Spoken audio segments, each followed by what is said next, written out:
back to my home kitchen. Today's big little recipe is a crispy chicken cutlet with a plum salad. But the chicken isn't breaded in breadcrumbs. It is breaded in poppy seeds.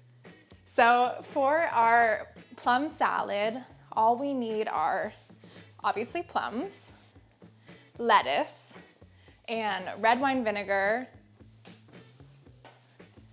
and olive oil. So the first thing that we're gonna be doing is chopping up our plums. I usually just I cut it in half and then pull it apart. The side that does have the pit, I do it once more. Just kind of pull it off. So you can see we lost very little fruit, which is exactly what we want. And sometimes you can just like throw it in the water you're drinking. We're gonna finally chop up the plums, and you don't have to worry about them being like too perfect because we're gonna end up mashing them later on. So the shape, don't worry about it. And we are going to dump them in our bowl and then soak them in vinegar. So I'm just gonna add them. So we are going to be adding in the vinegar for our salad at this point. So this is gonna do a couple things. So the vinegar on top of the plums is going to like soak into the fruit, and it's gonna make the fruit like even tangier and brighter. Conversely, the plums sitting in the vinegar is gonna make the vinegar even like fruitier and sweeter and like more delicious. I'm gonna add a pinch of salt and then just stir it together. And then we'll let this hang out while we're working on everything else. So now we are going to turn to the lettuce. So in the recipe, I call for a butterhead lettuce. I am just using what came in my CSA this week.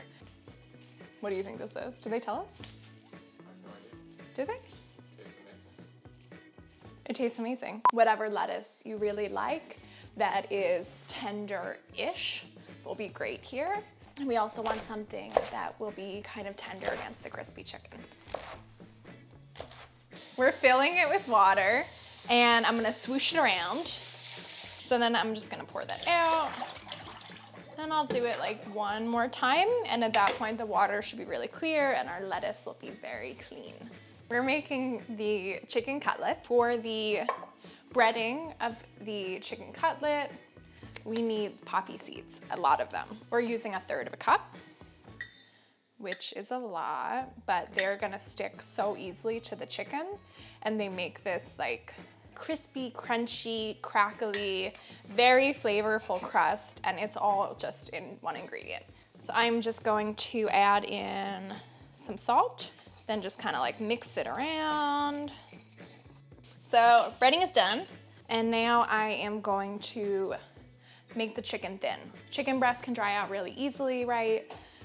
To make them cook really quickly so they get crispy on the outside but still juicy on the inside, we are going to thin them out in a couple different ways. So first I'm going to halve them horizontally, and then we're gonna pound them. So now I am just going to cover these in some parchment, and then I am just going to pound them out to be like 1/4 inch. It doesn't have to be perfect. The bigger goal is them being even-ish. You want them to kind of all work together in the pan. So I'm just going to drape it in the poppy seeds, press it down really well, and that's it.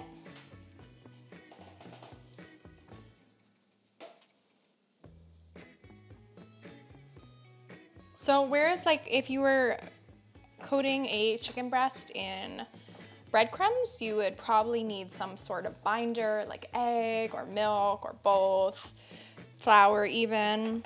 The poppy seeds are like, they're so excited to be a breading that they just like stick to the chicken, no problem. Okay, so we have all of our chicken cutlets are ready. I'm just gonna like sprinkle on where we're missing. Now we're ready to cook. I am heating up my biggest cast iron skillet on medium high, and now I am just going to add some olive oil. How much you add is gonna depend a little bit on your pan. You just want enough to thinly coat the bottom. It doesn't have to be a deep fry or even a shallow fry, because cast iron is like, you know, non-stick in its own way.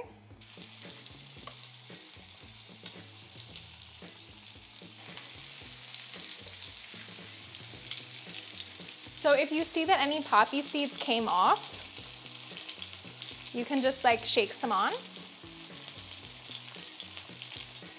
It's like nothing ever happened. Okay, I'm setting it for like 3 minutes. Because the chicken right now is forming a crust, the last thing you want to do is move it around, because all that would accomplish is shaking off all our poppy seeds. So just like let it do its thing. It knows what it's doing. After 3 minutes, I'll flip it and cook it for another 2 to 3 minutes. And then we will get it on a cooling rack and get the second batch in. Okay. Okay. So, ow! Oh my God, let's flip it.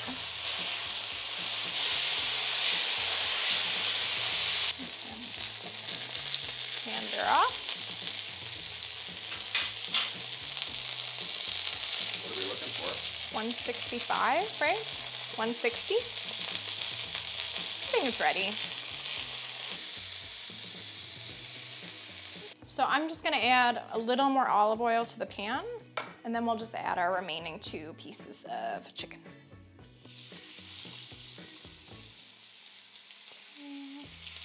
So while our last batch of chicken is cooking, I am going to finish preparing the plums. So to do that, I'm actually going to use a potato masher. So I am just going to like smash them a few times. What this does is it releases a lot of the plum juice. It makes like a, we're basically making like a plum dressing. But you'll still get like some of those chunky pieces, which is really nice too. A lot of vinaigrettes, they use more oil than vinegar.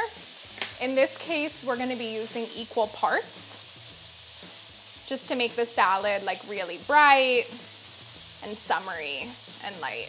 I'm gonna add a little bit more salt. Black pepper is optional. If you want it, use it. If you don't, don't. And I am just going to stir this together with a spoon. It's not like a properly emulsified vinaigrette. It'll be like a little broken, and that's fine. It'll still taste really, really good.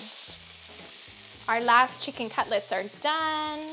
So the reason I like to put them on a cooling rack is because any excess oil that was clinging to the outside just drops through. If they were just sitting on a plate, they would be sitting in the oil, and then all that amazing crust that you achieved would get soggy really fast. So while these cool down for just a second, I'm going to add in the lettuce right into the plums. Okay, so I'm just gonna toss it together now. Our poppy crusted chicken cutlets are ready. We've got our plum salad. So I am going to plate up my salad, put a chicken cutlet on top, and then we can eat. This is our poppy crusted chicken with soft lettuces and plum vinaigrette. To find the full recipe, head to Food 52. To find more videos like this, subscribe to our channel, like the video, and let me know in the comments what kind of not breadcrumbs you like using for chicken. And I'll talk to you soon.